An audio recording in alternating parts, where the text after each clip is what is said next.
All right, y'all. Season 4, the LaRae Infinity Let's Talk podcast, the dynamics of women. We're here live in studio in downtown Houston, the 4th largest city in the country, in the Esperson building. So shout out to Esperson, Cameron Management for sponsoring this, our podcast studio. Because as you know, season 4 is the last season of this podcast, and we are doing it bigger, better, and brighter. So not only are you hearing me, but you're seeing us. And for today, I'm really excited for this episode. And before we dive into everything, I'm going to let my guest introduce herself. Hey, y'all. My name is Jasmin Brand. My zodiac sign is Scorpio. And today I grabbed a fabulous lavender latte at Nourish. And you are listening to LaRae Infinity Let's Talk podcast season 4, the dynamics of women. I love it. You're like the dynamics. So you can't not do that, right? Yeah. I'm so excited. So before we dive into everything, I have to tell you how I know you and why I'm grateful for you as a human and how we met. So I had to think about this. We met in 2020. Virtually doing Share the Mic Now. That's right. We didn't meet in person until 2021. At Shermie's wedding. Was she in 2021? 21. Fletcher, 22. So, yeah. So, this is a cool episode. As you see, our wine glasses are uncouthly filled really high because our girl, Shermie, we know her. We've seen the conception of Shermie wine. And so we will be drinking a lot.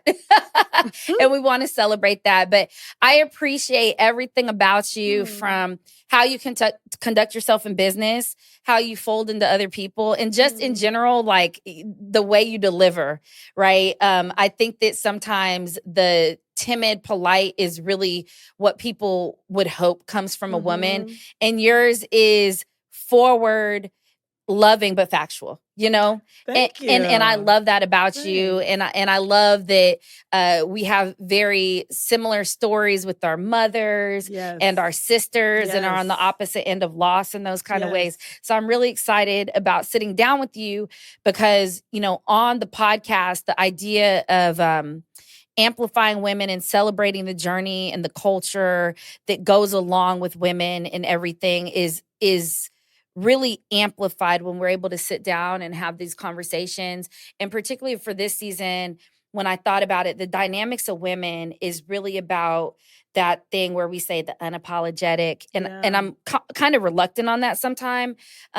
But the purpose of this is really highlighting the journey and sometimes telling that untold story that could help somebody else and help ourselves. So thank you for sitting down with me, and thank you for being who you are to so many people, even the people that don't say thank you to you. Oh, thank you. I would hug you if we were sitting at the same seat. Hugs like that? Yes. Okay, so I want to get started. This game is called Let's Talk Fast. It's a word association game. It's super simple. I'm going to say a word, and you're going to say a couple words or a short phrase that comes to mind when I say the words. Do I need to have wine first? Yeah, let's do some wine. Just a little bit. Let's talk.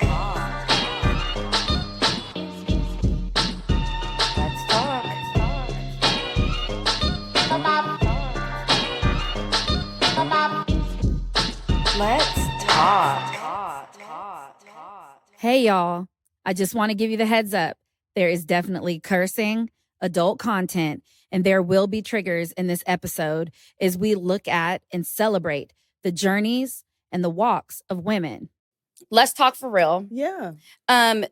Not often are women celebrated just for the actual story.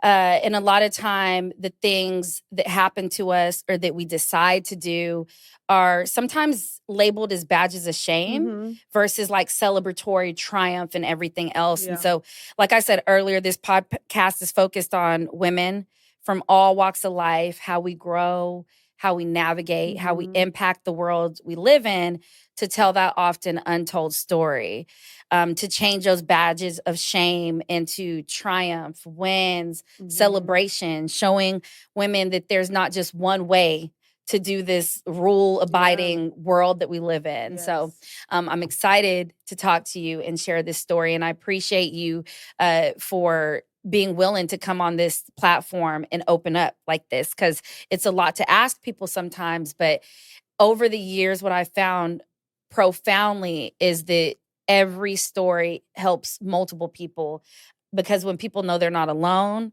or they're not the only ones, or get perspective on, well, damn, there's other things that could happen. It just helps us move the needle forward and process in our journey. So I want to start with just like, who are you? Where'd you grow up? Yeah. Who do you know? What were your family dynamics growing up? Yeah, so I grew up, I consider myself to be Southern and Midwestern. So my dad was from the South, Texas, and he was one of six, the oldest of six kids. Oak Cliff, South Dallas. My mom, Really? yes, Oak Cliff. yes. That's my hood. Marsalis near South Oak Cliff High School, my Okay. grandmother. And then my mom was from Ohio. So I Mm. definitely have both of those two opposing forces. Midwest is very conservative, Mhm. quiet. My dad's family, no. So when my mom, only child, my dad's oldest of six. So Mhm. those two, I think I'm a mix of both. I'm used to having lots of people around me, but I'm also very love solitude and quiet as well. Mm. And so my mom was one of the first kind of Adobe specialists in Ohio. And she's the reason why I think from the book side of things, I would really love passionate about reading. Yeah. And I used to beg her to go to school. So my birthday is at the end of October. And the way they used to do it was whenever your birthday was, you had to wait till the The following year. cutoff. Yeah. Yeah. So I begged her, was crying. She told me I was walking around with a backpack, just singing, please, I want to go to school, mom, blah, blah, blah. But they wouldn't let me go into school. So my dad, he basically went to, there was a Catholic private school. Mm-hmm. He said, if you let me clean the school, if you let Jasmine go here early, would you do that? He was like, yeah, we'll let her go. And so I was 5, I think, when I started school. So that was a perfect representation of the fact that my mom was always pushing for us to learn and educate, but my dad was hustling all day, every Mm-hmm. day. He ended up becoming best friends with the priest who was at that school too. And so my sister followed me at that school after that. And what's interesting about that story was we weren't Catholic. So that's one. And then private school is very, very expensive. We had no money at the time. So Mm-hmm. my dad was literally at the school cleaning. Cleaning the Yeah, school for your all tuition. day long, all the time Hmm. too. And you had to buy uniforms at that school too. The skirts that we had to wear, all the girls wore skirts and dresses, very expensive. I was the first girl to wear pants because all the boys wore pants. They were Mhm. cheaper too. Ah. And I always think about that. I didn't think there was anything wrong with it. I didn't think we were like pushing a boundary or doing anything. It was more because we just couldn't afford it. But my dad was just always very unapologetic about the fact that you deserve to be here by Yeah. any means necessary. You'll find a way. And that's kind of been since I started school, and it kind of is a recurring theme for me too. And so I have a younger sister, Mhm. older brother. My brother is a half brother. My dad basically adopted him. We were younger. He's about 8 years younger, 8 years older. Our whole family, astrologically speaking, are Scorpios, except my sister. Really? Poor thing. Oh, Poor thing. what is Virgo? Oh, A yeah. house of Scorpio is nothing nice. Virgos are fly though. A house of Scorpios is nothing nice. Yeah, y'all. And in October, my mom and I have the same birthday. Oh, wow. And then my brother was November 18th, or is November 18th, and my dad was November 22nd. So he's on the cusp, 21st, he's on the Okay. cusp of Sag. Okay. So yeah, my sister was just, I think we turned her crazy. She's still the very rational, practical person. We turned her very intense. It was a very intense childhood growing up. Like, what do you mean by intense? Deep conversations. My dad, he would talk to me about business when I was 6 or 7. Mhm. We would go long car rides together. He would talk about, so he had a cleaning service. I mean, he's done a little bit of everything. He would tell me how he was getting clients. He would talk about my mom and their relationship too, how he was tired of her. Same thing. I mean, really like what you should be looking for. Yeah. Wow. Very intense conversations at a child, but we had intense conversations at the dinner table too. Mhm. It just was a very passionate, we used to think, my friend used to say, y'all are like an Italian family, because we would sit there, deep conversations, arguing, but like lots of love there too. But lots of love in the fact that really committed. Both of my parents are very committed to us being a family, but they were just two very opposing people. And I think when they met too, it's just a different time. I think women now have choices to be like, I'm not getting married. Yeah. I'm cool. My mom was like, he's got a good job. He's taking care of things. He's all right looking, probably, is what she said. And so they got married, but they shouldn't have got married. So really, Wow. really great friends when they split up, but they were not a good couple. And we definitely saw the effects of that too.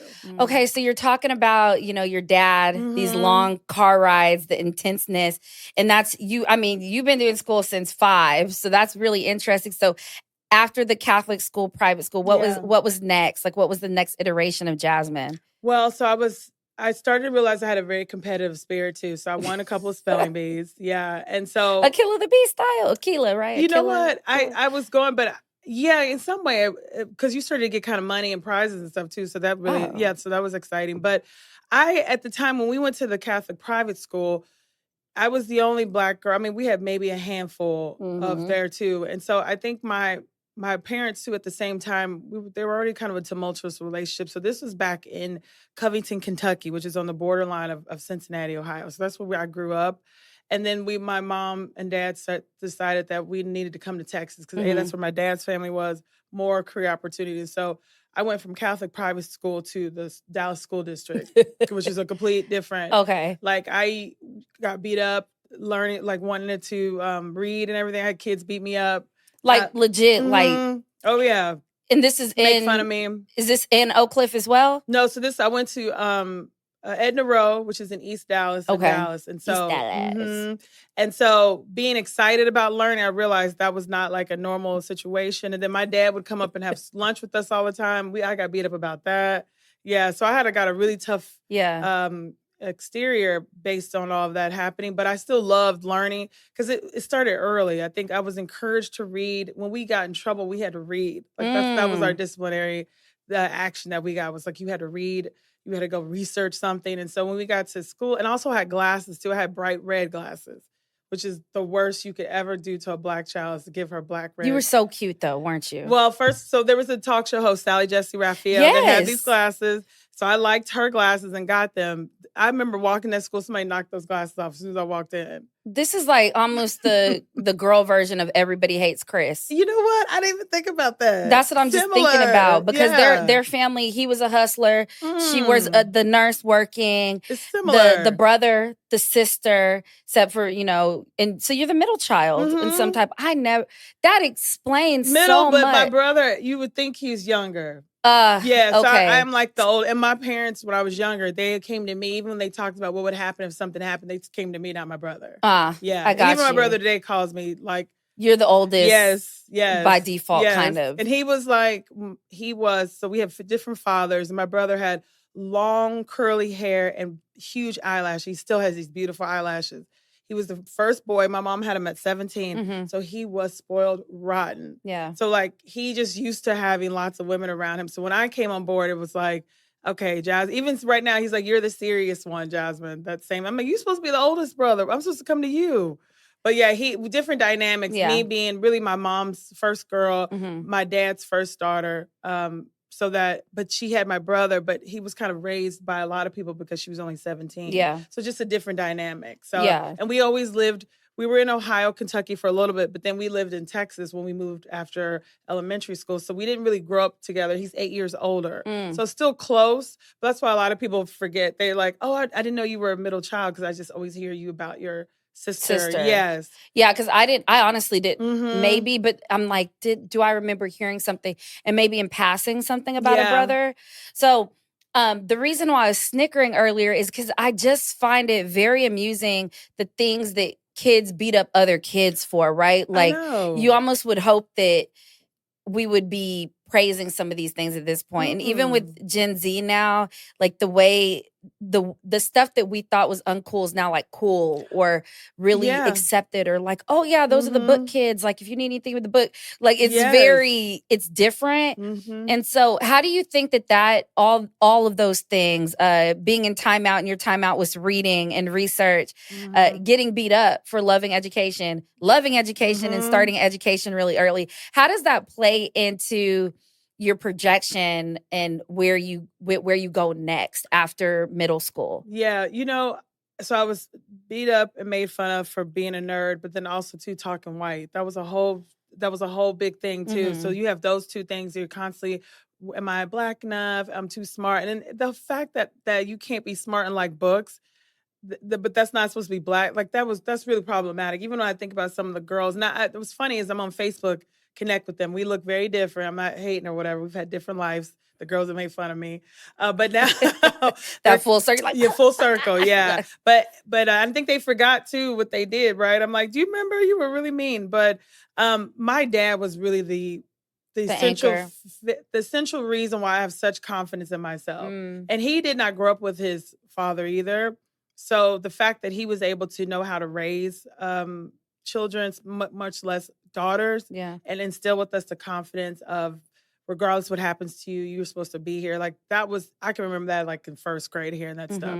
That's been the consistent thing. Even though he's no longer here, it's still in the back of mind. So it really creates a sense of fearlessness because I always knew I have that. And he's like, you'll be okay. You'll always figure it out. He's right. I have always figured it out. Yeah.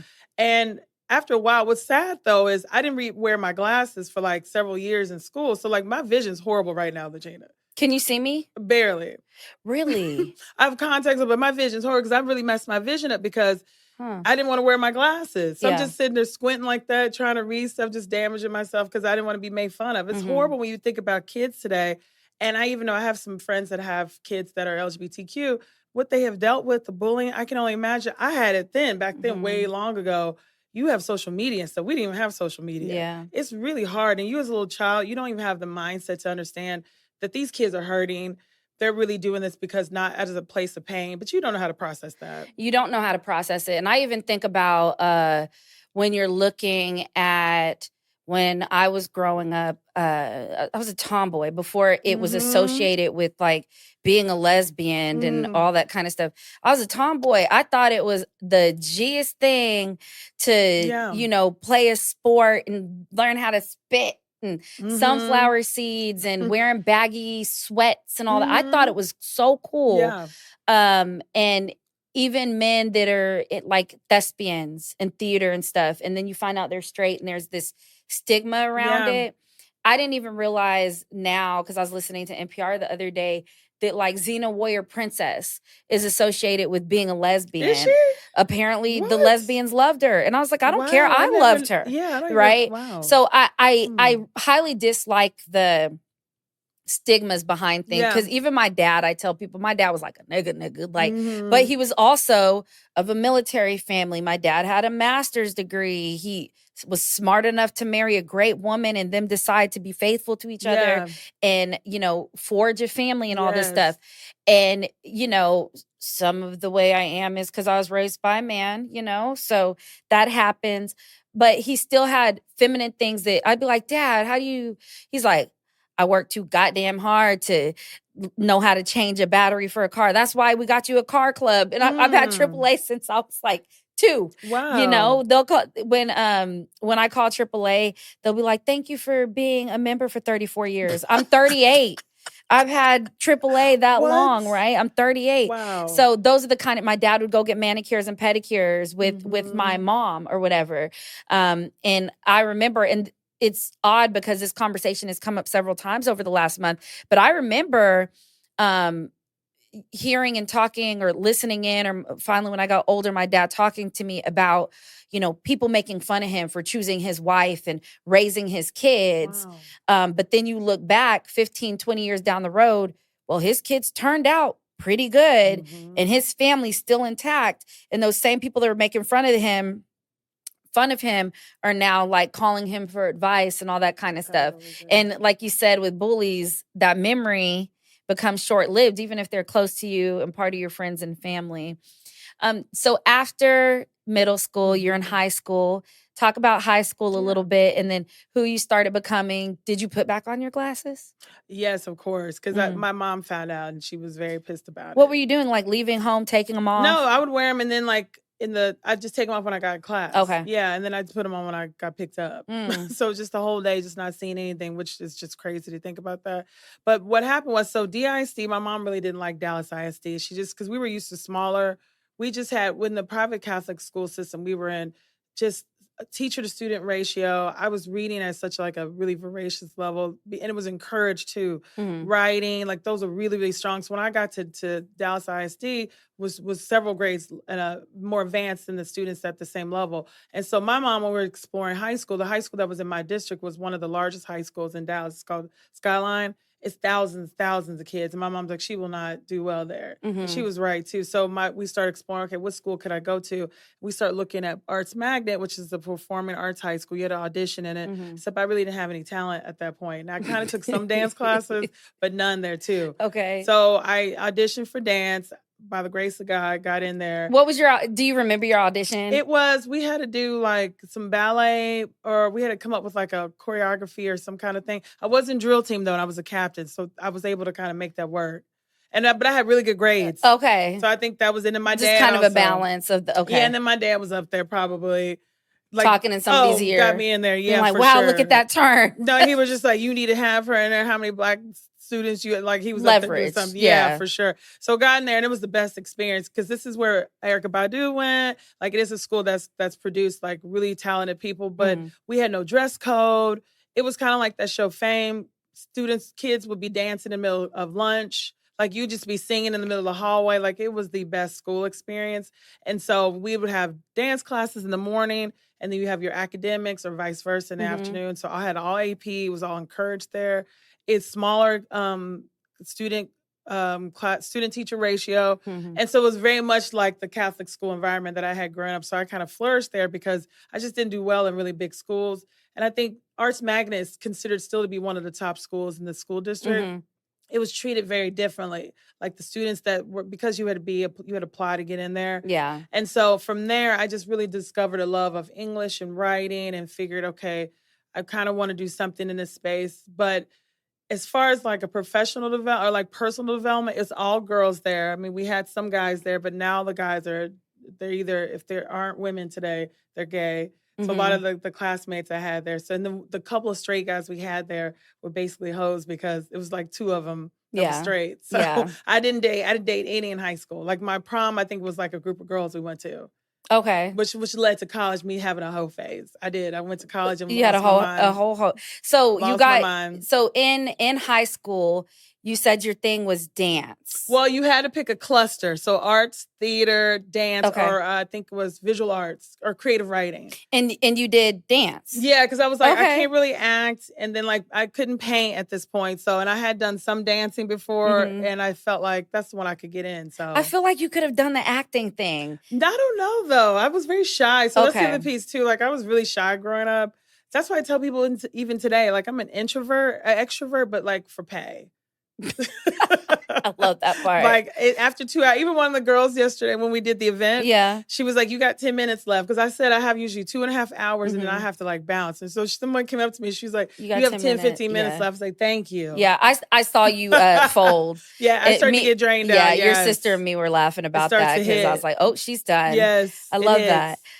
In high school, you did dance. That fascinates me a lot. Yes. What college did you go to? What were your decisions in college?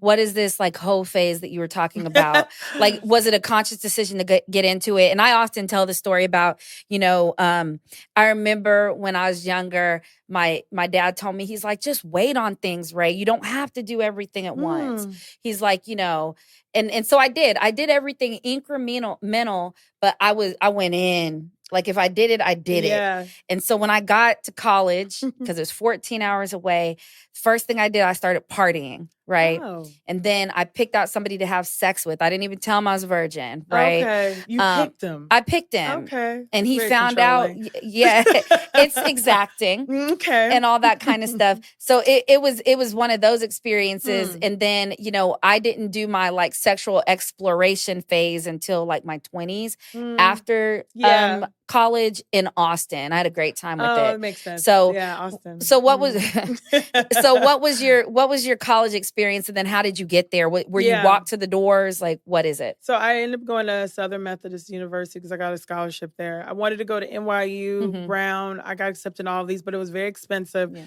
But more importantly, too, I went and visited a couple of schools, and I realized I just wasn't ready to be away. Although I was like, Mom, I'm getting out of here. But then I went and visited Brown. It's in Rhode Island, very small community, very few people of color. I didn't realize how much I would need that. Plus, I never forget, like, two of the Black students I met with, they were like, you have to take 2-hour train to go get hair care products. I was like, what? 2 hours? She's like, yeah, there's nothing here. I was like, this ain't gonna work.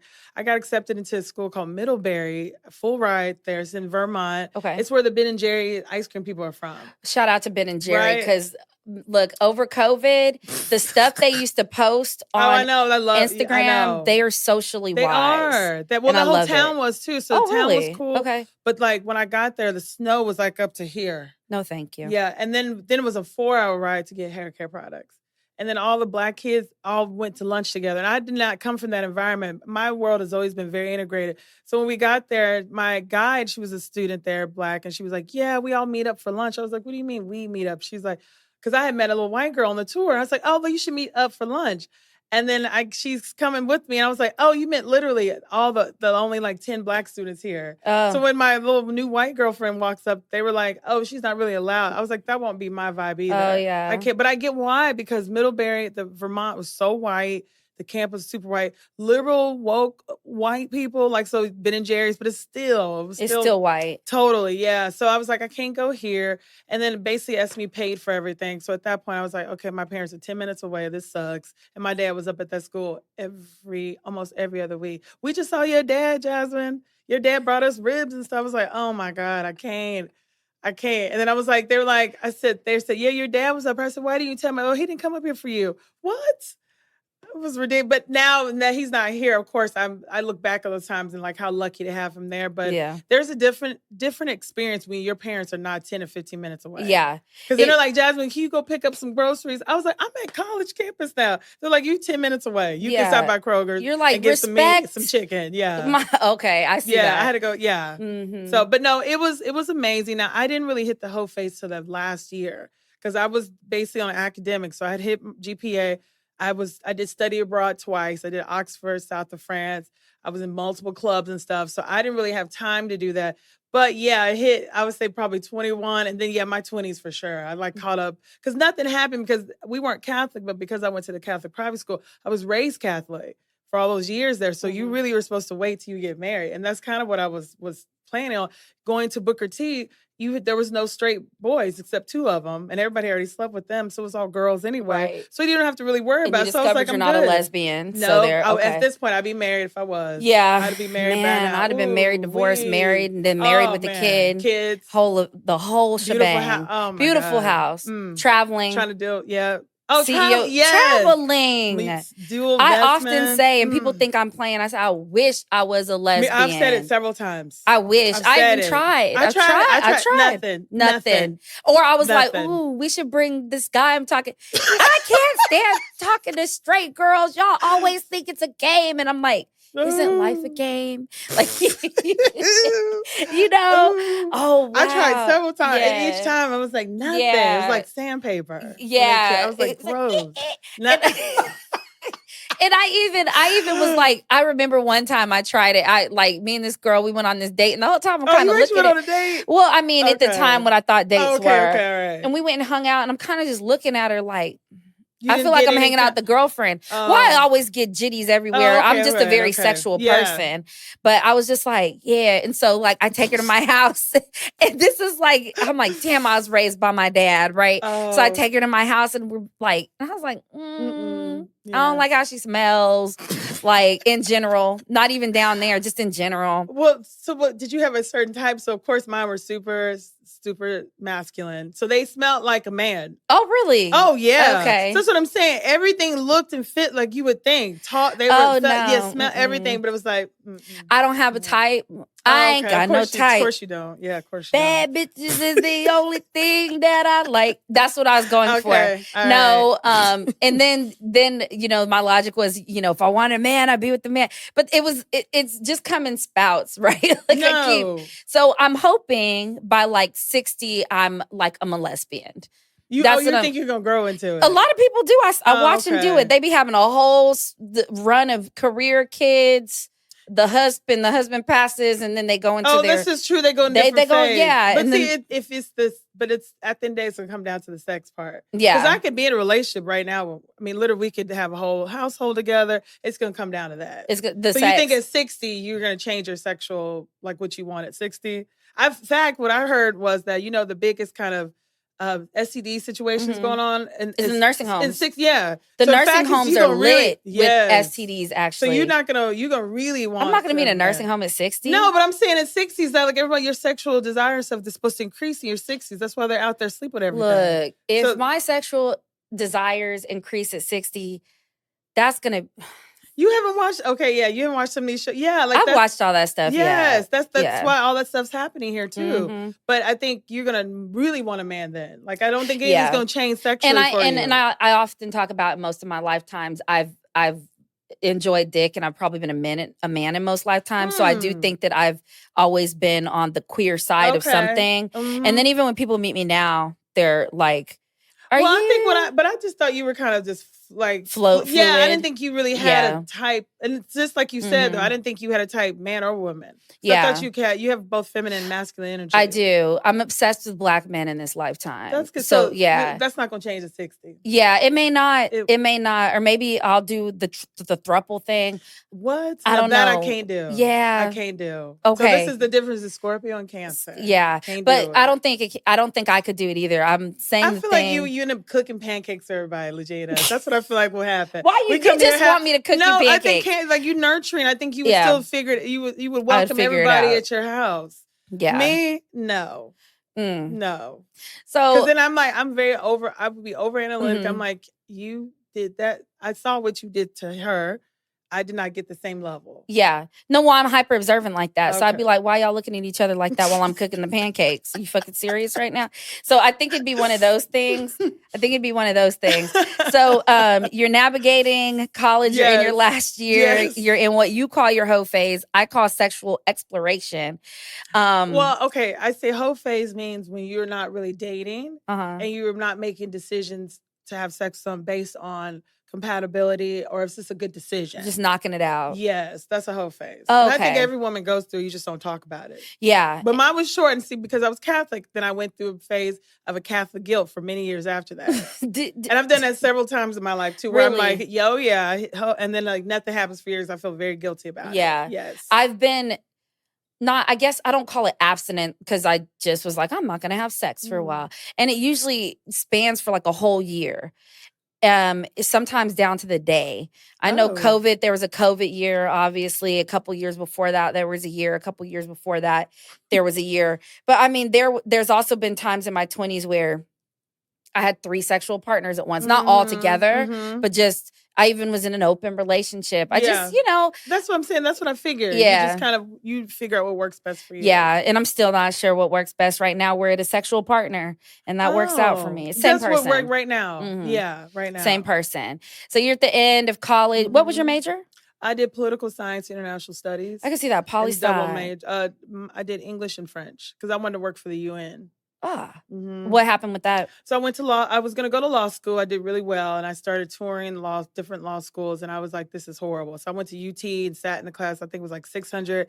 And I was like, this won't work. And then I was like, the only reason why I wanted to go to law school is because of Claire Huxtable. I really had no point of reference on why I wanted to go to law school. I was like, this doesn't appeal to me at all. The LSATs kicked my butt. I mean, I did okay with them, but I was like, why am I even going down this direction? And then I got a marketing internship at the Dallas Morning News. That was supposed to just be an internship, but then turned into actual job working in kind of the advertising key accounts team, sales and stuff. And I was like, oh, okay, this feels a little bit closer to what I'm supposed to be doing. And my mom's like, yeah, you won't go to law school. I was like, probably not. Because I think she also was like, ooh, my daughter might be a lawyer. Yeah, ooh, this is going to be great. But then she figured out it wasn't going to be for me either. And so I started working and realized, okay, I was really good at marketing. I liked the people who were marketing too. We were all kind of weird and creative. The people I met that were going to law school, I did not like the vibe of those people. I don't like feeling restrained or controlled. Law school felt very restrained and controlled. I didn't have too much debt after school too in law school at SMU or any schools. UT wasn't too bad, but it was going to be a lot of debt. And so I said, well, I'll just start working and realize I liked marketing. I like coming up with new concepts and creative concepts. But I also realized I didn't like working for people too. So this was a strange time because when you graduate, well, you have to build out kind of your career at this point. Now, entrepreneurial starting things is very normal. But I would say like 15, 20 years ago, we weren't all being pushed to start companies now. Like my little niece Zaya is like, "Ooh, I'm gonna have a side business." She's 7 or whatever. That's a new culture, especially for women. Yeah. Like we weren't taught to be getting your job and doing a side And there's hustle. no framework for it either, No, support. that's right. And they Mm, actually was telling you have to pick one. yeah. That's actually the old school vibe is you have to do one or the other.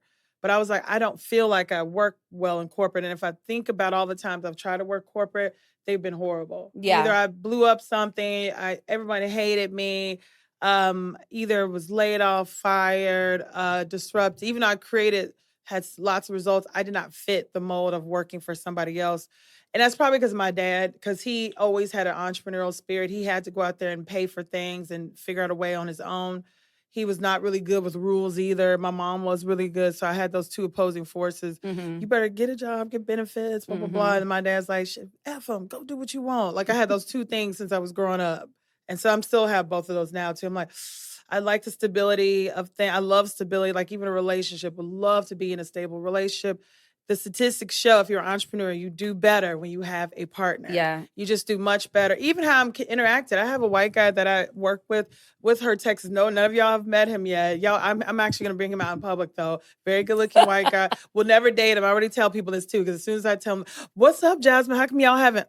No, no. But he already knows there's certain business entities and arrangements and situations that he does better in, that I either bring him in with me or he does it, because it's like the way people interact with you as a single woman or as a single Black woman is very different than when you're in a couple in a relationship. So I love the stability of it. It just hasn't happened for me this way. So you just continue to create your own pathway. And that's kind of what I did. Mhm. I realized I was going to eventually become an entrepreneur, but you just Mhm. have to find your way towards it. Now I think it's easier. I think if you're a young woman who's in high school, you could literally pick an entrepreneurial pathway Yeah. and it'd be okay. I think for me, I had to work a bunch of different places to kind of finally realize where I'm at today. Yeah. But it wasn't a clear linear pathway though. I think that, two statements can be true at the same time because Mhm. it's easier to be an entrepreneur, but I also think it's more challenging because I remember during COVID, at the crux of COVID, when it was really going, everybody came out as a marketer. Oh Everybody God, was this girl. marketer. Guru, yes, Yeah, girl. and I Mhm. remember the people that I actually know that are marketers, like you and some Mhm. other people. Even Franca is one of the episodes this season, and I just remember the people that were starting that I know were marketing and doing these things started getting really discouraged because of the person that was able to make the social media hype for the marketing, Yes. sell the classes, sell the courses and everything. And I said, hey, at the end of the day, statistics. I said, let's go back to the numbers. Mhm. It's about showing up, like we always talk about. It's about remaining consistent Yeah. and outlasting everybody. Mhm. Anything you do, if you're able to do it and sustain long enough and outlast people, that's kind of how you win in the Yeah. game. Whether we're talking about something like um, my business, the Us Space. I see people doing it. I see people starting it. I see people that look like they're thriving right now, but the reality is back to those numbers. Even with Share Me and Share Me Wine, Yeah. we've seen people start at the same time she is Oh and yeah. go up and fall quickly. We've seen Mhm. people just kind of think that it was going to be a road and then a sinkhole and they're done. Yeah. So it's just those kind of things when I think about that. And when you talk about marketing and the direction you go instead of being a lawyer, and even that car ride, going back to Mhm. your dad and the car ride, all of that stuff culminates. But what is that when you're thinking over that part of your life? Yeah. What was that one really impactful thing that you feel like has changed you or started you in a projection of the Jasmine that is now? You know, what's interesting, and my mom used to always say this was two things my mom used to do. On Saturday, she would listen to like jazz music, and we'd be like, why is she listening to this? Who listens to music with no words in it? My Mm. sister and I would always wonder about this. Talk And shit now in the I listen. background. No, we're like, now I get it. Right. Now I get it why she listened to music and what she needed to. She also used to tell me when you get older, things will make more sense. I was like, whatever. And she was exactly right. Mm. I think that being an entrepreneur is easier than working for somebody. And you would Mm. think it's the other way around, but imagine building your whole life, giving most of your money away to someone else. Mhm. They tell you what to do, where to be there. They could end your time at any time. They also reward you, but at a very minimal amount, because most of the bonuses people get is ridiculous. After then, it's taxed at this point. It causes most of the obesity, mental health, and anxiety issues. It also impacts our relationships. Very few of us get an incredible employer. All of us can remember somebody I worked for, and I can think of it now too. Just like teachers, Yeah. Mr. Gray was my teacher in fourth grade. I still Yeah. remember, like he set me to say, go do it. And he passed away of AIDS later too. We didn't know this, but he was like, go do it, Jasmine, you be you. But I can think of an employer that was incredible. I can think of a boss that was amazing. Yep. Very few of us get that lifetime, just like finding a soulmate partner that can grow with you and changes over time. What's killing us is working for somebody else, honestly, but it's a culture that we don't really talk about. And specifically Black culture, Jasmine, when are you going to end that so you can go work for something else? Like that, everyone always thought for a while, I'm just doing this until I get a job or whatever. Yeah. And then benefits too. We will stay at a job that's killing us at this point and degrading us for some benefits. And they're not even paying 100% of the benefits. And or it's by default or something. And it's the HSA that's really helping. Think about Black women too. Yeah. Think about us, how we're already treated. And literally, we are the most disrespected in this world. We contribute so much and the most disrespected. And if you think about us in the workplace, I just know because I've been working with women in so many capacities for so long. The amount of stress and pressure and the amount of dimming we do ourselves, it's actually shocking to me how much we put up with. Now imagine you go home and you don't have a partner, a great partner at home, or you don't even know how to have the really healthy relationship. Entrepreneurship has saved a lot of us. And that's why when we both host these events, you can talk to these women. They don't know how to figure it out. They're like, I'm not sure if I'm a business owner, CEO, but that's where the light is that creating that world. If we can get more women to be like, I can create my own destiny. I can design my life this way. It's not, and it's not this, I'm graduating school to go get a job and then maybe I do a side hustle. It really should be the other way around. Yeah. I wouldn't have this perspective unless I have actually gone through all these pieces and know of the trauma that we are dealing with on a day-to-day basis. I was talking to my sister about this too. Sometimes I'll tell experiences her and they'll trigger her of stuff she had working at a bookstore at 19 or 20 of like, I gave an idea, somebody stole the idea. And then branded it. So specifically for you, because what you just said resonates and people are like, well, what are some examples? So for you, when you talk about this heavy level of disrespect, I can think of so many. So we'll use Mama Harris. You know, she was active duty Air Force for 18 years, a military officer.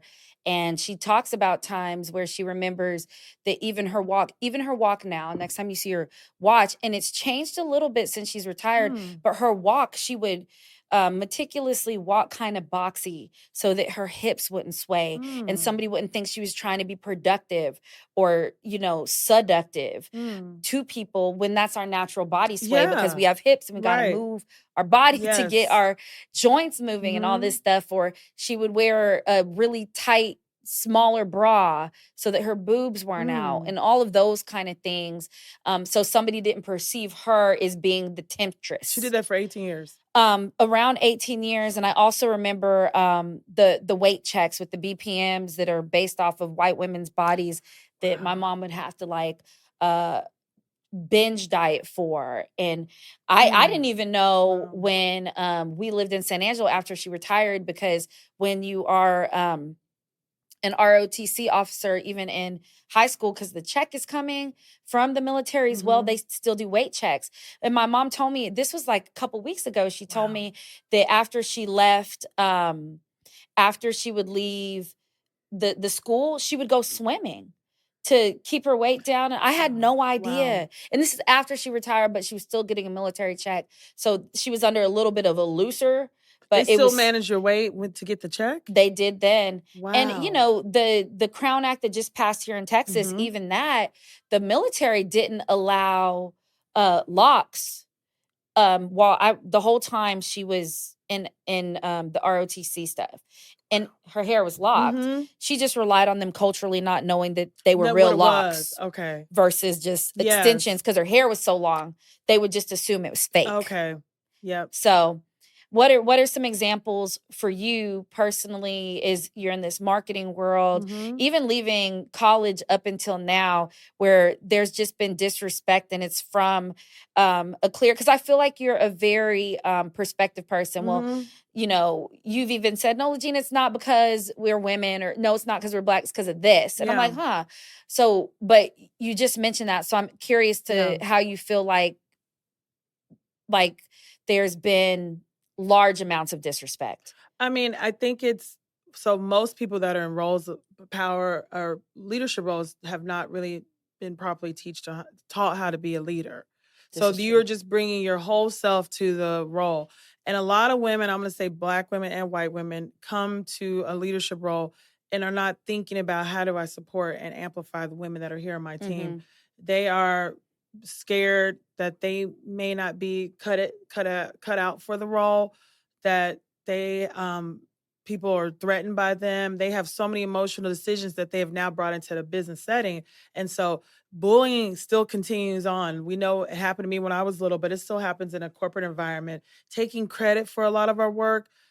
Anytime someone is complaining or making an observation about your personality, I've had people say she's aggressive. I had someone actually tell me my speeches were I'm a very heartwarming person, which most people know that is not accurate. I'm really sweet and kind and will give you the shirt off my back. I'm inspiring and I don't think I'm heartwarming. And what Yeah. he meant by that was he goes, well, you could just speak more with factual data. And I was like, okay, that's interesting. I get paid to speak, but okay, I'll let you say that. There's times when we are being held up to a standard that we could never meet. And so you have this just vicious cycle of people that are continuing to get promoted with no kind of culture of leadership of what that even means. And so here you are, a person that just graduated college, you're excited about your role, you think you have a chance to get promoted based on your work. And most of the times in a corporate environment has nothing to do with your work They've already output. decided how far That's you're right. gonna go. Or it's how you play the game politically, who you Mhm. know. And a lot of us don't realize that we come in thinking, I'm going to work hard and do all of these things. And it's like, it has nothing to do with that. And this is why, if we started to explore what entrepreneurship means, the freedom it actually has, and if we started to teach kids at an early age that this is the pathway that you should go, that you spend all this money getting an MBA for what? And I have lots of girlfriends that have gotten MBAs, and I think certain careers that it's made a difference. Yeah. But you're still complaining about a lot of the things that Mhm. that a lot of us are having issues with. And so, when would you ever have complete control over your situation? Entrepreneurship is very hard. You have customers that don't pay you.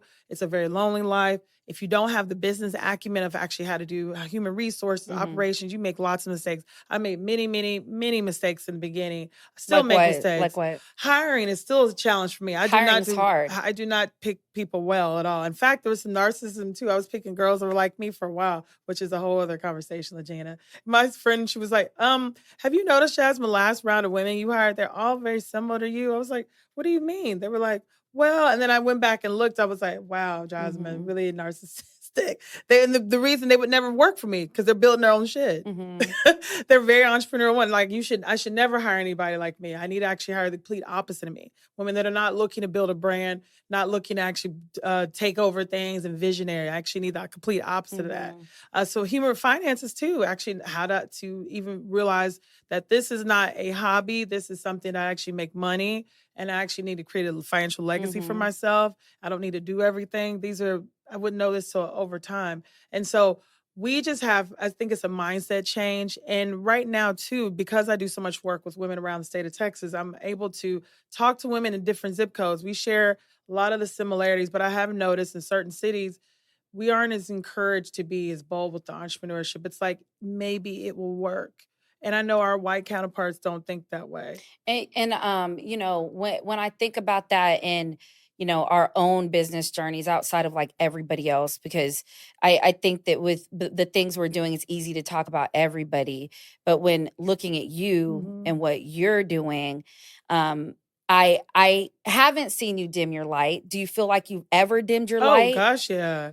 I had a project recently though, that yeah, I had to because you don't know it. So sometimes people, and I say this in relationships too, I have met men who are like, oh, Jasmine, I love the fact that you're financially Mhm. independent. You got your own stuff. You don't need anything. I'm like, okay, this is going to be good. You no, That's it's not. the issue actually, It's because gonna now be a it's problem. questioning about the fact that I am so independent. Now it's a problem. Employers are the same way too, where they're like, You knew what you got when I walked in You're there. so great. Well, they're like, we like the fact that you've got all this stuff going on, that people are attracted to you and you have this personality, whatever. But you start to really discover that no, they actually don't. They like the benefit of who you are. They don't like who you are yourself. And yes, a lot of us, specifically women of color, have dimmed ourselves, don't even know we're doing it. Even in our own relationships too. You stop cheering about yourself. You start being excited about, hey, I was actually really good when I did that. You start even going after projects. And I found myself doing that too. Luckily, though, entrepreneurship has always been here. And I have tried a couple times. Even me, I was like, you know what? I'd like to be stable. And I say stable in the fact I'd like to have kids. I like to have a husband. I love to have all that stuff, little dinner parties and stuff. So cute. And I would try to do a little corporate and it would come back. And I'm the big proponent of listen to what the universe is telling you at this point. Every time I have tried to do corporate America or anything corporate-ish, it has always gone to negative. I'm like black licorice for people. Either they really like me or they have a problem with me. This has happened since first grade. Even the girls beating me up like this too. If I had girls, I'll never forget, she said, she hit me or whatever. And I said, why'd you hit me? I think I was 8. And she goes, I just don't like you. It's just something about me rolling up with my books and my little red glasses. I just rubbed her the wrong way. I have tried it, and it's like to keep doing something over and over is insanity. And it's like, why not take all the energy we have and try to build something great on our own? Because we do have a network of women that would help us, but we have to get out of our own way. Most women will not say, I'm hungry, I like to be married. I have another girlfriend that told me, she's like, Jasmin, if you want to get married, you have to tell people. Because she's like, I thought you had somebody. I was like, what? She goes, you're very private. She goes, if you want to get married, first of all, you can't be in front of the computer because all you talk to is the Amazon driver. And this is accurate. We on first name basis, Chris. Shout out to Chris. Yeah, Chris. But she's like, who's going to meet you at this point? She said, you're also around all women's events. She goes, you do very large women's events. And she said, you're not gay. So like, when would you actually meet somebody? I was like, touche. And if you were gay, that's not where you want to meet the person. At all. Because there's also that whole thing. My favorite thing about my partner, who is my sexual partner, is he is not fascinated with much that I do versus me being me and how I do it. That's it. And when I think about, because everything that I am is me as a woman, right? And when I think about that, being happy with being an entrepreneur, and like you said, that most entrepreneurs, especially women, would you say that we process better when we have a partner or something like that? Statistically, you do. This is just business owners in general. Yeah. When you have a partner, and corporate America too. Corporate, you last longer, you have a longer career, more successful career when you have a partner. Which is why I said, if it wasn't about sex, I would go ahead and I have several guys and women that I could be in a relationship with. This guy I told you earlier, I'm not going to say his name, I almost said it. He's been around a long time. He would not be the best relationship match. He's an amazing guy. But technically speaking, if you saw the two of us, he's 6'5", we look great on photos. He's great business-wise, a mess personally, right? So if we were to go out and stuff, people interact. So even when he and I have been together, just out having drinks, people come up. Do you ever use them for arm candy? Huh? Arm candy for events and stuff. Have you ever used them? I only for business setting. I've had him in, but like he starts getting on my nerves when he starts talking, which is why I said it has to be very limited. LaGina at this point, he looks great. He's extremely intelligent too. He's got like a lot of mom issues too. And I'm like, I can't. Yeah, that's what I mean. So, but like I took him to a couple of business meetings.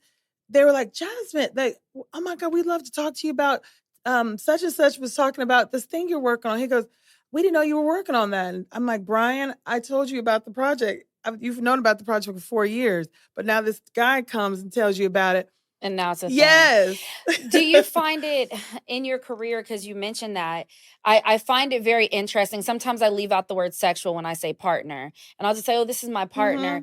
And I find it very interesting, the avenues that having a partner opened up in business and even leveraging that. Oh, it's a huge thing. And here's the crazy part. I was just talking to this guy about this. Like, he's always kind of been around. We're great friends. In fact, he knew my father. So that's what I mean. He's family at this point. But I've talked to him about formalizing what we're doing so we can actually like make it more official. And there's women that will interact with him differently. And that's really the biggest piece too. It's not people are like, oh, women supporting women, # women's empowerment. That's not always happening. The worst experiences I have had have been women.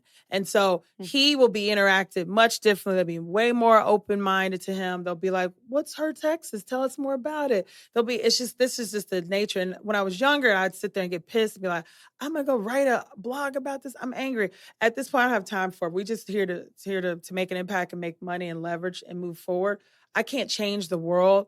There are just certain people, when I have my name on something, are not going to want to do anything with it. When I put him on it, they're going to be open to hearing about it, and specifically in the state of Texas. So this is just the reality of what it is. And so you can say, I'm going to go move to New York, New Jersey. Bye. Try having a Right. business there, right? Yeah. Like every place it's got its pluses and pluses and minuses. But I am now a realist of the point, just like me getting married. It may happen, right? But it's just going to be a different type of situation. I always wanted to have kids.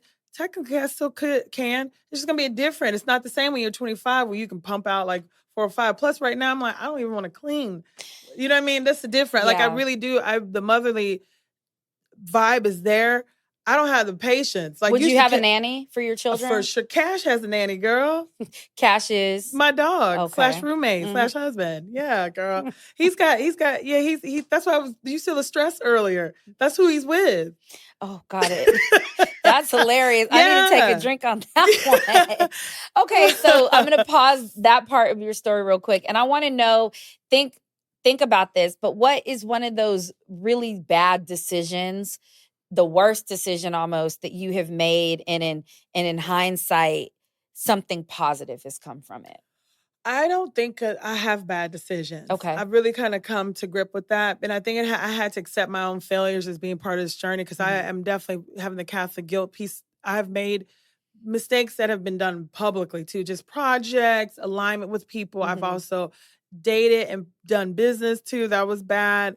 And so I was using the word bad, and Facebook would show you those memories of stuff. And every time it would pop up, I'm like, Facebook and Google be getting me. I know. And after a while, I was just like, this wasn't bad. I had to have this happen. Like, there's one where I partnered with someone. We were blurring those lines of a relationship and a partnership. And he's now having a baby this year. We were talking about it because we hadn't talked in a bit. And I had like this fantasy of us, because he's from Italy. I had this whole fantasy of us doing a business there. I would have my child there, blah, blah, blah. Just going, we never discussed this fantasy, by the way. It was just in the back of my mind as we were also doing this project together. And I realized it would have not been the best part. Even how he's talking about the baby with this girl, I was like, gosh, it wouldn't have been great anyway. But we spent so much time in Italy, I spent so much time learning about wine, culture. So was it bad? Did it take up time in my life? It was 2 to 3 years. I can't get back. Yes. But was it really that bad? I made the decision to do it. Yeah. So it's something in me. So it's only bad because it felt bad, but we have to take full responsibility. Like, the places we're at right now, like, we're working at a space, we're getting disrespected. We choose to continue to come there every day. Like, and we know we have bills and everything this way too, but it's like, what's the price to pay for your disrespect? Me choosing to do business with this man who was beautiful, spoke Italian, I knew what I was doing. I knew exactly what I was doing, right? Yeah. But I chose to do that. So Lady Gaga, Bad Romance. Yes. But like, I made those decisions. So if I'm saying my decisions and experience are bad, that means I'm bad. And so I can't view myself this way too. I had to actually go through that, because now I have a love of a culture that I wouldn't have had before. Yeah. I also now realize too, who I want if I have a baby too. How he spoke about the experience with his I was like, it was very transactional sounding. I was like, we wouldn't have been a good match anyway, as far as how we would probably upbring anyway. How would you want, if you meet somebody, because I won't say when, because I think that puts a lot of like unnecessary socialization on it. But if you meet somebody and y'all are gonna have like a baby, how would you want that chronologically to go, relationship wise? And then when you're pregnant, how would you want it to look? See, just when you said that, I got anxiety about it. So I'm like, I got anxiety when I went like that. I was like, oh, this is not a pregnant belly. Because I'm already trying to knock the 30 pounds right now. Okay. And I'm like, when I get the 30 down, that's it. Like, I don't want to go back. Okay. So maybe we're adopting at this point. I don't know. This is good we brought this up. Okay. I don't know if I'm actually going to have the baby if we said this. Surrogate? Maybe, yes. Yeah. And it's changed too, because 2 years ago, I probably would have been in love with, even with this guy, that was the image of me. I could see myself doing it right now. But it also could be too, I just haven't really been in love. And so I think love makes things possible and makes things feel easier on your own, building something, which is what I've been doing for a while, and I'm building something big. It's very exhausting. So right now I'm like, ooh, a baby. Ugh. Yeah. But a right partner, guy, I might think this could be possible too. I think for me, when you get older, and I say older, over 35, I really don't need a lot of time to connect and meet someone. I don't mind courting and dating. I'm actually a very kind of romantic person in that place. But as far as knowing, I know myself, and this is why I say the relationships aren't bad. Thank God I went through a series. I went through the whole phase. I went through a series of guys because I know exactly who I want. He is not tied to what I'm doing now. What's weird though, I do sense that he's going to be connected with the business, but I think he might be quiet money, LaGina. You know, he's connected, but super quiet. Let's take a moment and manifest that. Yes. I wrote this in my journal too. I love it. Yeah, right? So he's fine with me. He's fine with and you. And he knows I'm very different than what people see, even at the event. So you know me.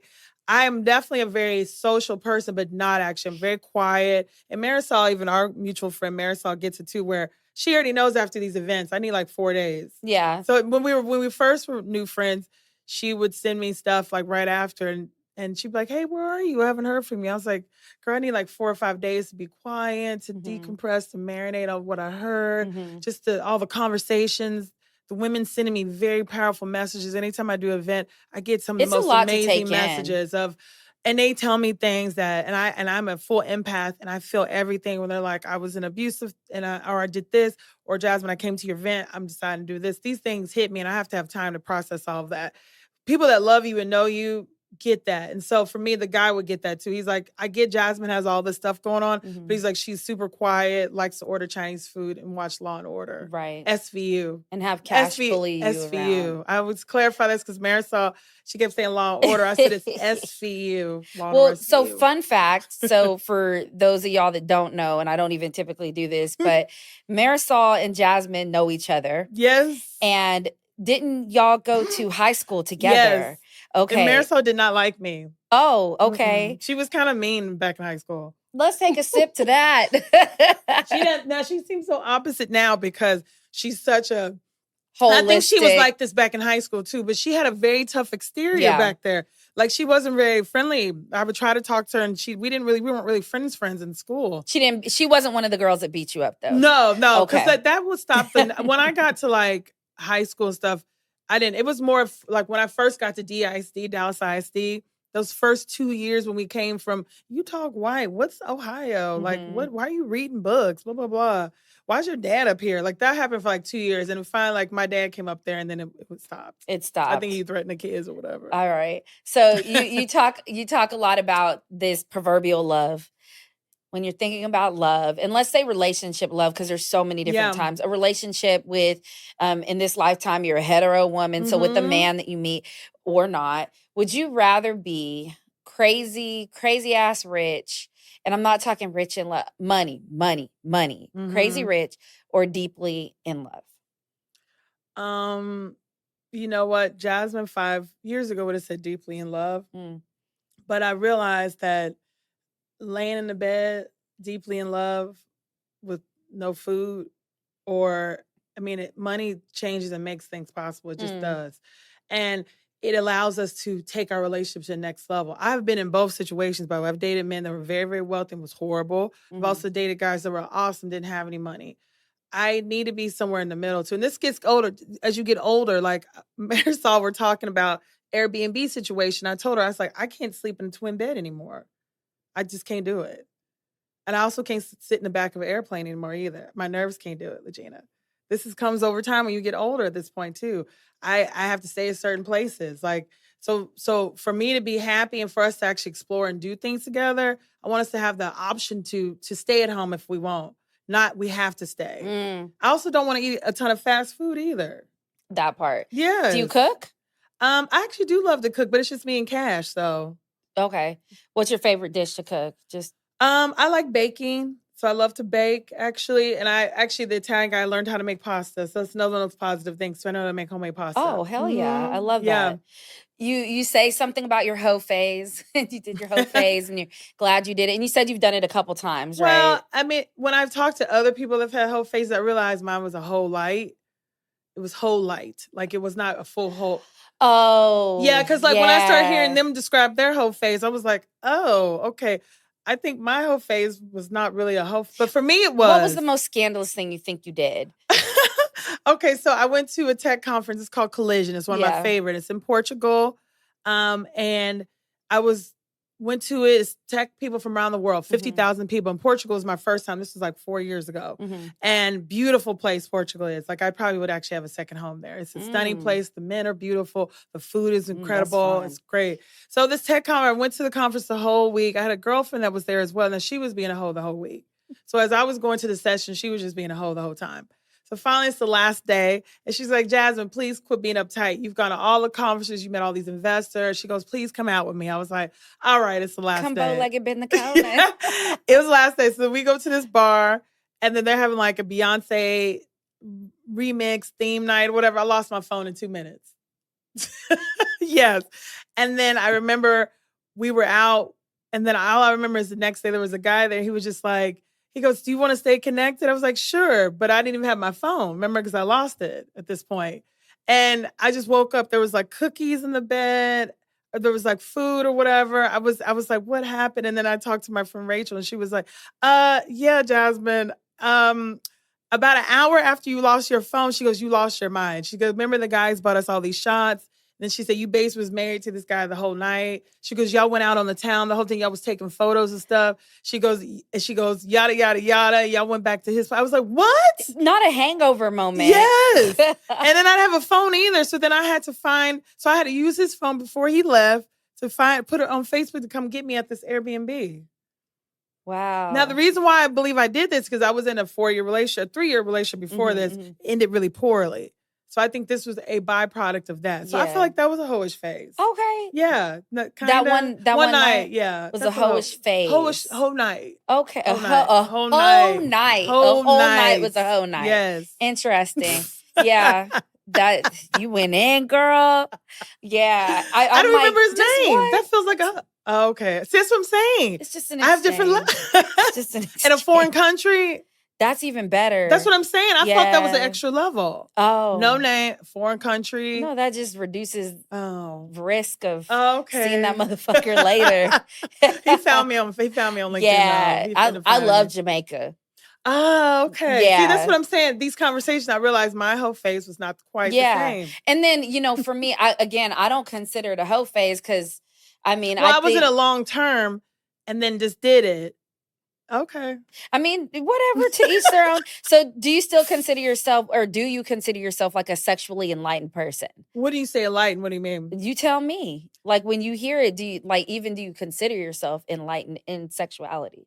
I think that word enlightened can be interpreted. I think I'm a very sexual person, but I also am someone who is a controlling person. I don't like mistakes. I don't like surprises. So you mix that two in there. So which is why I'm amazing in relationships, doing everything, trying everything. In relationships, like complete different person. Single Jasmin, though, I'm very cautious also because I have a public facing. I have tried the apps and I've seen people on there that are either business clients, potential investors, stuff that. So I realize I have to be careful about that stuff too. I don't like slip ups and mistakes either, and I don't like surprises. And so that's hard for me being a single woman too, because that limits you being very free, which is why I love being in a relationship, because I feel like that's when I explore and do all the stuff I want to do. Because I'm like, you're with that person, you have someone to trust, you have that at peace. Single me, it's definitely hard for me to be like that free about it. Because I have the times that I have, even this guy that in Portugal, he was a huge investor and ended up finding me on LinkedIn because he was like, there's not that many Jasmins in Dallas. I was like, fuck, that's true. It's not that are in the same space. Yeah. He just typed my name in Dallas. And of course I was on the first page. He's like, so I found you this way. And I was like, and then he's tied to many, many investors and stuff I was conversation with. And you're just trying to separate it. Well, I don't know what I said or did, LaGina. It was cookies in the bed. I don't know what it was. You know that thing I say, always have the audacity of a white male millennial and swag it out? One of the groups of people that I learned how to party with and party from and be Unapologetic is white boys, man.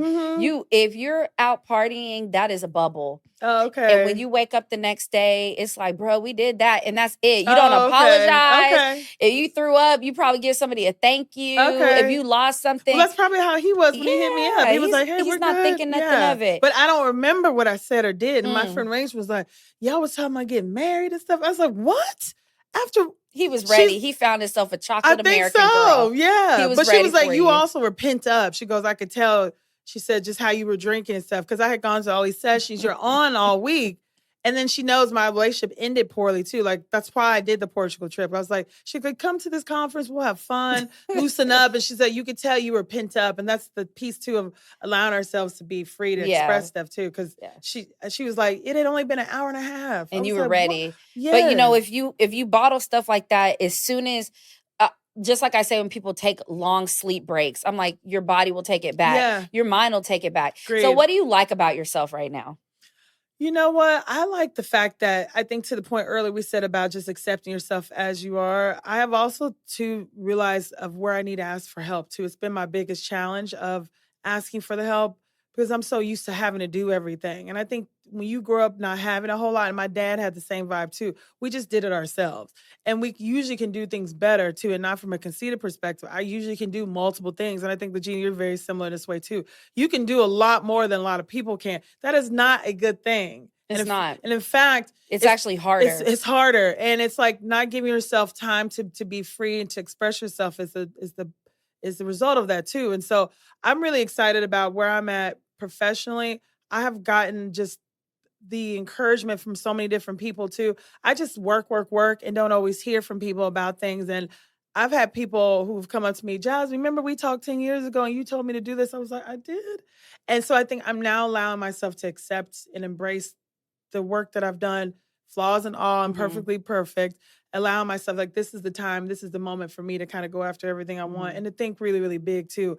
And knowing that I have lots of people around me that want that. And I am also very open to that I can still have everything I want. It's just going to look differently too. Yeah. Look at Janet now, you know, but now he was a billionaire though. Yeah. I think if you want to have a kid at 50, he's got to be rich. Yeah, 3 nannies. 3 nannies. I don't think you can be deeply in love at 50 trying to have a baby. Okay.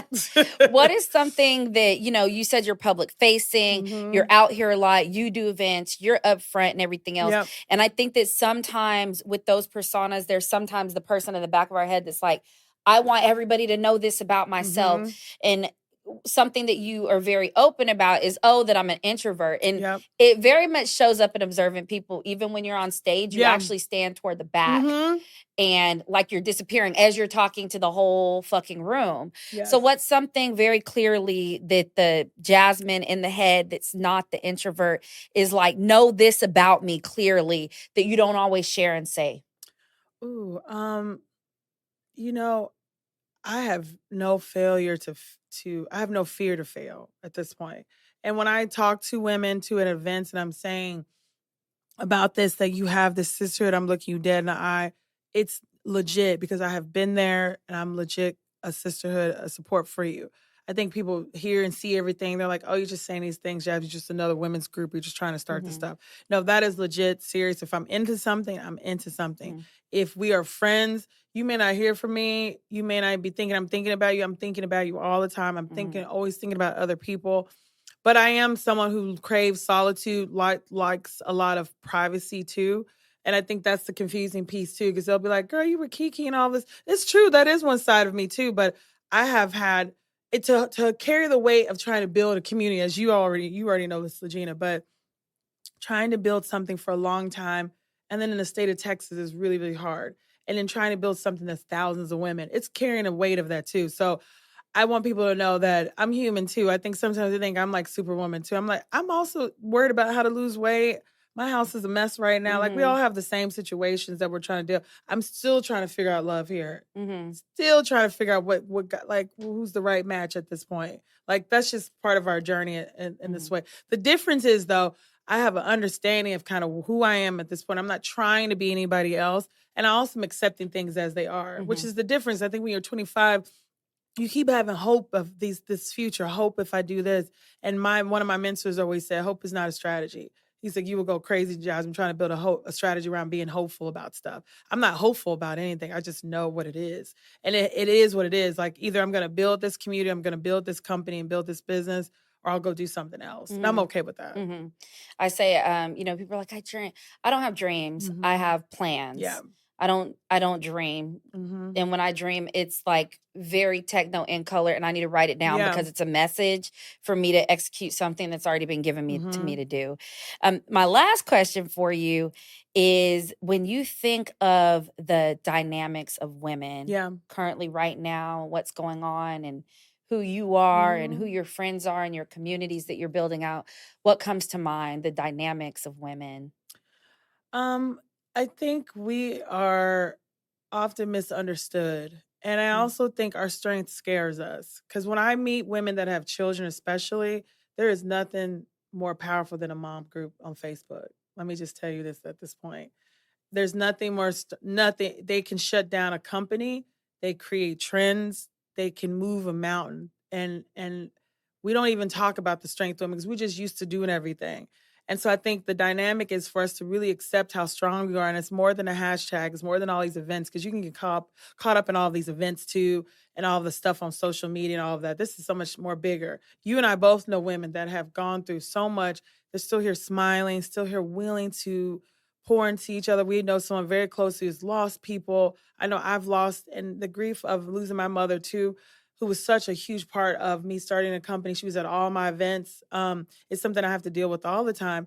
But I realized that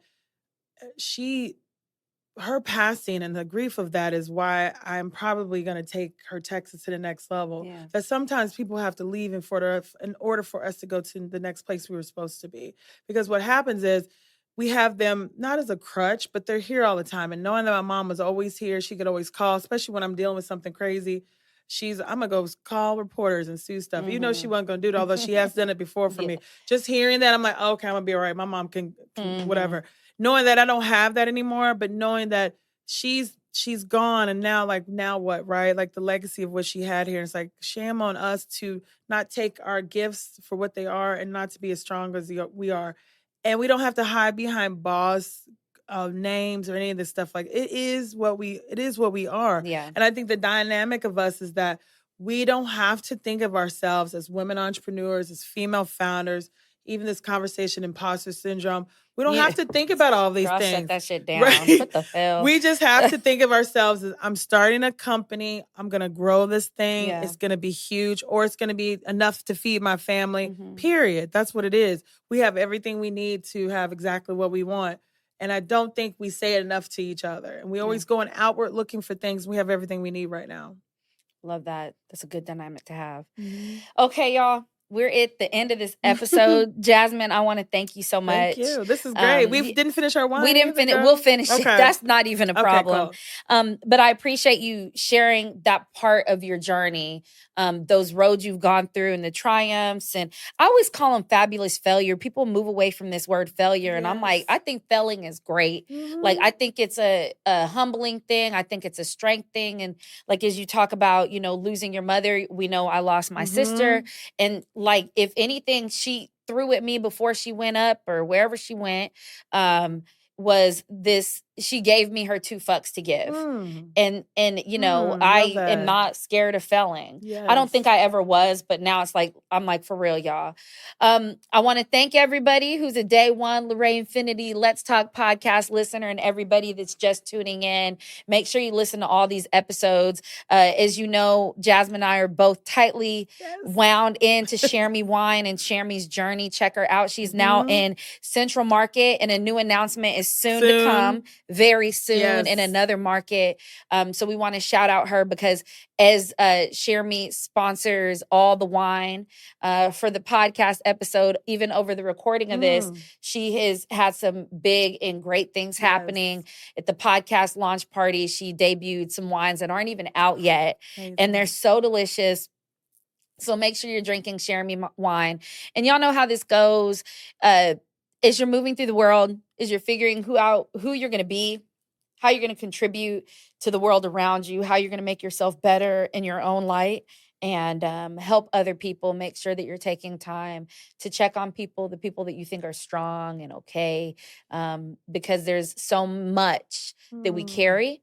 And as always, tell your story, be your own brand, live your truth, and stand in your moment. All right, y'all. My name is Jasmine. I hope y'all got a lot from this conversation. I hope that I've inspired you to not only invest in yourself, but invest in the woman right next to you as well. You just listened to my story as I live my truth and stand in my moment on the LaRae Infinity Let's Talk podcast, season 4, The Dynamics of Women. The dynamics of women. All right, y'all. Until next time. Peace.